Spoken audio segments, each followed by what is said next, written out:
Welcome to my channel, idol. Ito, mag-spray tayo ngayon. Ang stage ating mais 15 days mula sa ating pagtanim. Tumubo naman yung damo. Itong technique para di mamatay yung mais natin. Yung previous ating spray nasobrahan sa 4 day. Isang takip lang ng medisina patay sa damo, mga idol.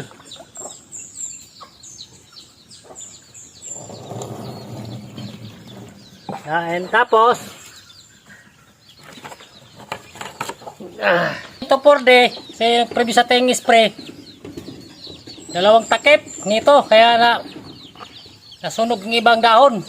Dapat pag may tanim na pala, based sa ating experience, mag-adjust tayo.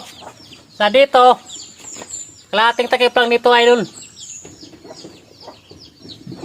Ganyan lang, kalahati lang. Yun lang. Hindi tayo maglagay ng abono. Kasi mainit kasi ng abono. Mahiyod lang itong mais. Okay lang maglagay abono pag wapay mais ang tanim. Tapos maglagay tayo ng krudo kung wala pang wapay tanim. Kaya mainit mang krudo.